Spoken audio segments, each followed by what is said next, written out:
welcome to another video! Today I am bringing you another one of those incoherent book babbles about a book that I actually relatively recently finished.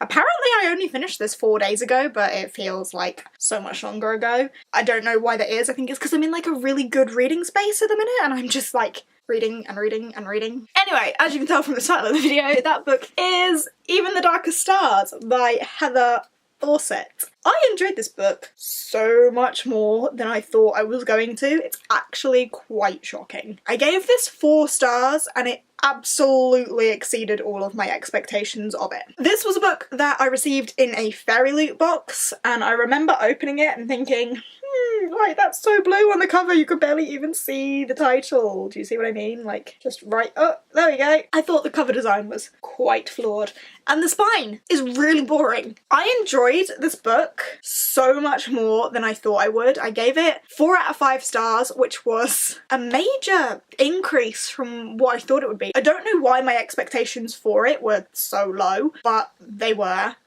And I picked it up for the reading quest because one of the prompts was a book set in the wilderness and it's about a girl mountain climbing and I thought, oh, that's a perfect prompt. Also, for some reason this book is really screaming out at me even though I'm not sure what it's going to be like. And like I fell in love with it. I fell in love with the characters, I fell in love with the setting, I fell in love with the plot. There was so much more to it than I thought there was going to be. Like I knew it'd have some sort of fantasy element. I didn't quite realise to what extent that fantasy would be involved. Like there were witches and ghosts and these like half bird, half man creatures and shapeshifters. There was so much more fantasy in there than I thought there was going to be, along with the incredible setting of this mountain. What was it called? Rashka? Raksha is the name of the mountain. The magical setting of Raksha.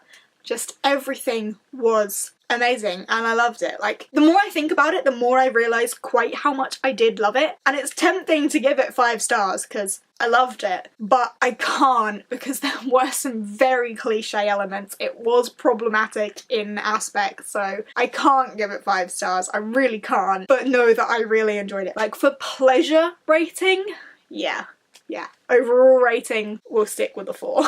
So, if you're unfamiliar with what Even the Darkest Stars is about, it is about a girl called Kamsin who aspires to be a world-class mountain climber, and her older sister is in line to be like the village elder, and the royal explorer, the Emperor's royal explorer, comes to their village and Lucia, who is her older sister, is supposed to climb this massive mountain with the royal explorer because as like in her high up position she knows a lot and stuff. But something goes a bit wrong with that plan and Kamsin ends up going, and her dream has been to be, you know, a world-class explorer. This is her opportunity to climb with the royal explorer, and stuff happens. Stuff happens. More fantasy stuff happens than I thought was gonna happen, but stuff happens. And I really, really enjoyed it.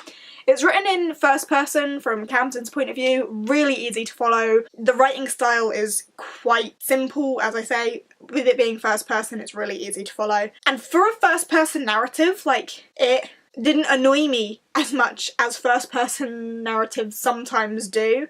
Like, I think it was pretty well done in that aspect. I loved the characters. There were so many characters that I loved, and the ones I didn't love you're not supposed to love, so I can't flaw that. It was good. It was really, really good. I'm gonna try and keep this spoiler free because stuff.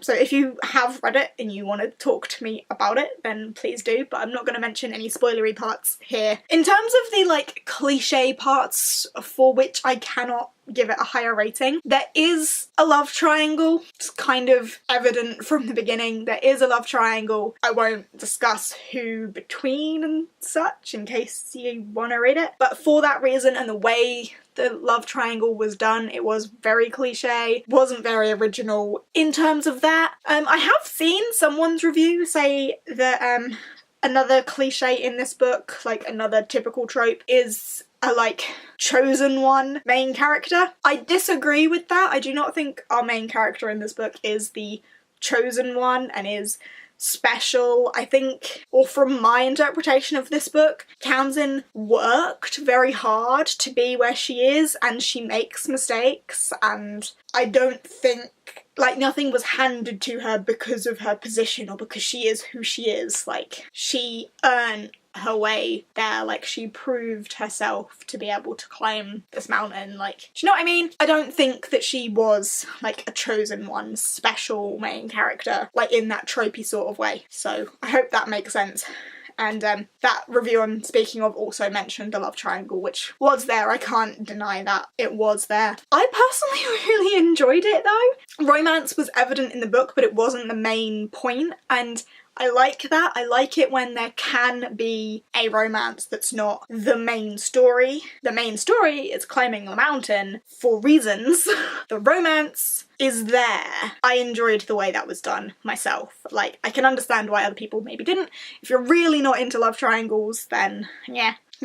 Or love V's because the two guys aren't into each other. But anyway, yeah, I enjoyed it so much more than I thought I would. I gave it 4 stars. I enjoyed the characters. I feel like I don't really look for myself in book characters. I don't really relate to many book characters because I don't look to. Like, I read for pleasure, not to find myself. However, with Kamzen, like, I don't know anything about mountain climbing, but I don't know, I felt a connection with Kamzen. I don't know if it's like her work ethic and determination. I don't want to like make it sound like I'm bigging myself up or anything, but I felt a connection to her on some sort of level. Maybe it was her stubbornness. I'm quite a stubborn person myself. I don't know what it was.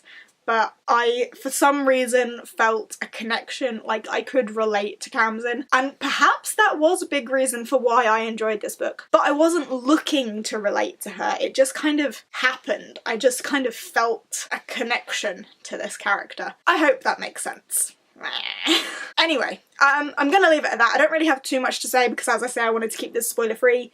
So if you have read this book, feel free to chat to me on Instagram or wherever because I love this book a lot. And if you haven't read it, I do encourage you to give it a try. As I say, if you're not into love triangles, like if that's the sort of thing that really angers you, perhaps avoid it because it is there. But for pleasure and entertainment, it's not the sort of book that's going to give you like life lessons and teach you new morals. It was purely an entertainment read for me and I thoroughly enjoyed it. So I would encourage someone looking for an entertainment read to give it a whack because I enjoyed it and think it's worth a shot. Yes. Okay, now I'm gonna leave it at that. If you have enjoyed this video, please give us a thumbs up, chat to me down in the comments. If you aren't subscribed and fancy subscribing, I'm always eternally grateful for that. I upload every Sunday and Wednesday and some odd days in between if I'm feeling generous.